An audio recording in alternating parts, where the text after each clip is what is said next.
Boa noite, nossos caros amigos, companheiros e demais interessados nos estudos da doutrina espírita, codificada por Allan Kardec. E o programa que nós apresentamos em nova edição, que já é do conhecimento do público, é o encontro com o Espiritismo, que é uma produção da Associação Espírita Adolfo Bezerra de Menezes, aqui da cidade de Limoeiro, Pernambuco. E gostaríamos, aproveitando a oportunidade, de mais uma vez conversarmos um pouco a título de sugestão para a reflexão, para que todos saibam que é o Espiritismo. Como faz o Espiritismo? Apenas para a reflexão. E vermos que existem outras verdades em outros níveis que nós desconhecemos.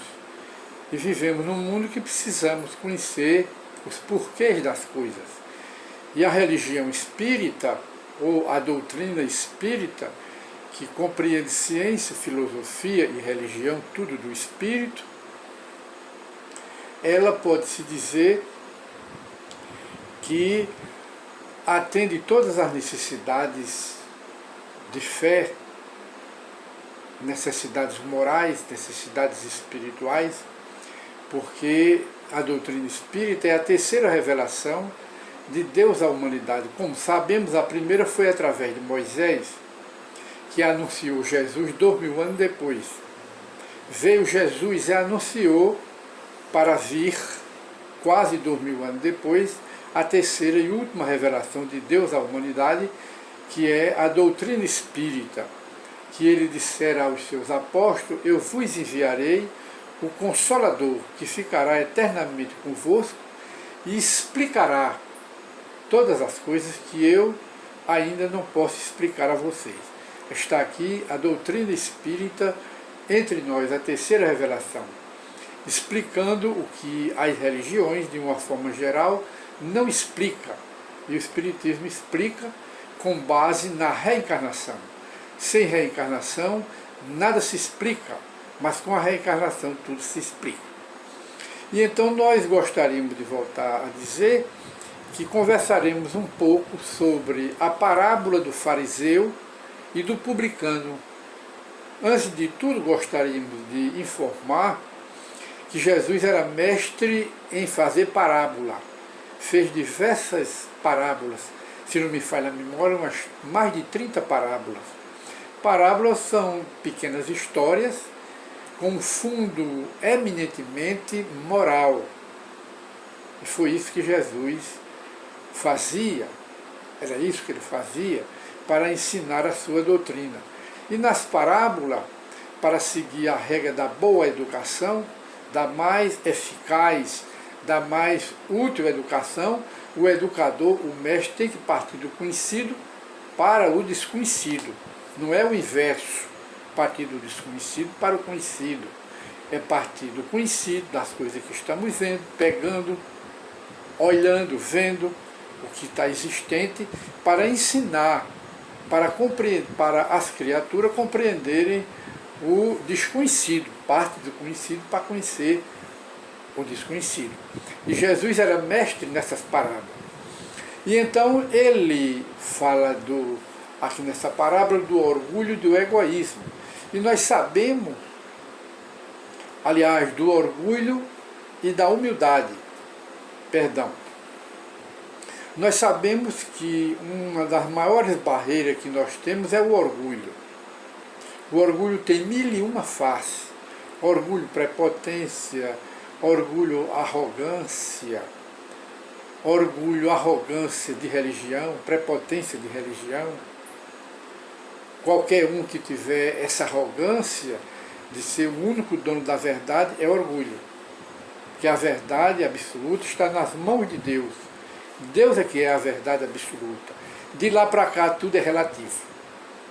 Logo existe a arrogância política, a arrogância familiar, o orgulho, arrogância, sinônimo de arrogância religiosa, de um indivíduo que tem a sua religião, e só o reino de Deus é só da sua religião, o reino de Deus é só seu, só da sua família, quando a gente sabe que o reino de Deus não é uma doação e nem se compra.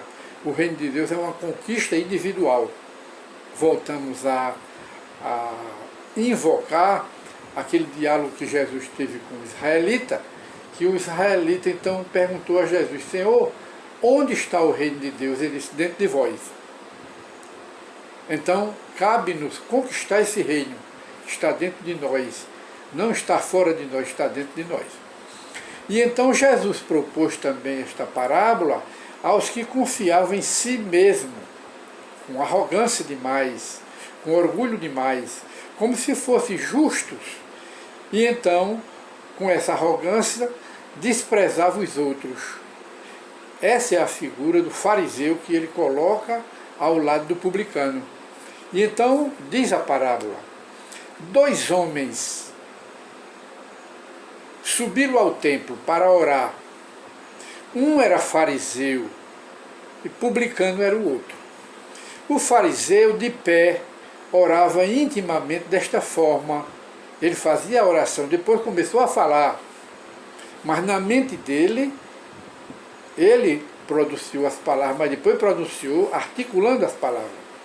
E ele diz então: meu Deus, graças vos dou por não ser como o resto dos homens, que são ladrões, é o que está no Evangelho, injustos e adúlteros, nem mesmo como este publicano. Ora, o publicano, no templo, estava ao lado dele, e ele se sentia superior ao publicano. Aí ele dizia, se justificando: eu jejuo 2 vezes por semana e dou o dízimo de tudo o que possuo. Quer dizer, ele estava justificando com a prática material da sua igreja, da sua religião, porque ele era o quê? Ele era um fariseu, ele era da doutrina de Moisés, e aquele povo daquela época era muito orgulhoso, muito arrogante, e achava que somente o Deus dele era o vencedor de tudo, porque eles eram arrogantes, somente eles estavam no céu e somente eles tinham direito à salvação. Logo vem a arrogância. Então o publicano ao lado, pelo contrário, conservando-se afastado, nem mesmo ousava levantar os olhos para o céu, mas batia no peito, que era costume dos judeus, e dizia: meu Deus, tende piedade de mim, que sou um pecador. Eu vos declaro que... Aí Jesus, na parábola, viu essa humildade e viu a arrogância do fariseu. E ele então encerra a parábola: eu vos declaro que este, o publicano, voltou para a sua casa justificado, e o outro não. Porque aquele, aí vem a lição de Jesus, porque aquele que se exalta será humilhado, e aquele que se humilha será exaltado. Essa passagem está no Evangelho de Lucas, capítulo 18, versículo 9 a 14. E então, meus companheiros, nós vemos aí que nós temos o orgulho em forma de arrogância, em forma de prepotência. Tudo isso é orgulho. Quem tem a sua igreja, a sua religião, e se acha o dono exclusivo da verdade, nem sempre tem o direito ao reino de Deus. Por causa de quê? Do orgulho que ainda está dentro de si. E o orgulho não tem entrada na salvação, não tem entrada no reino de Deus. Nem orgulho, nem vaidade, nem prepotência, nem considerar-se o dono da verdade e olhar os outros com desprezo. Tudo isso é orgulho, não entra no reino de Deus. Então Jesus diz aí: aquele que se exalta, justamente representante de religiões, que se julga o dono da verdade e o dono da salvação, isso aí é o orgulho. será humilhado, se não for nesta vida, será na outra, e será decepcionado, porque vão procurar o reino de Deus no depois da morte e não vão encontrar. E representa a humildade aquele que se humilha. Esse será elevado, exaltado por Deus. Então as duas figuras, o fariseu e o publicano, o fariseu representa o orgulho, a arrogância religiosa, as vaidades, e o publicano, que era tido por eles, desprezado pelos judeus, como gente de má vida, gente ladrão, gente desonesta. Esse daí foi que deu o grande exemplo de humildade. Aí Jesus diz, aquele que se humilha nas suas preces, nas suas orações, na sua conduta, que é uma pessoa humilde, simples de espírito, esse é que será elevado. Então, meus caros amigos e companheiros, mais uma vez nós chegamos ao final do nosso programa Encontro com o Espiritismo. E o tema de hoje foi o orgulho e a humildade.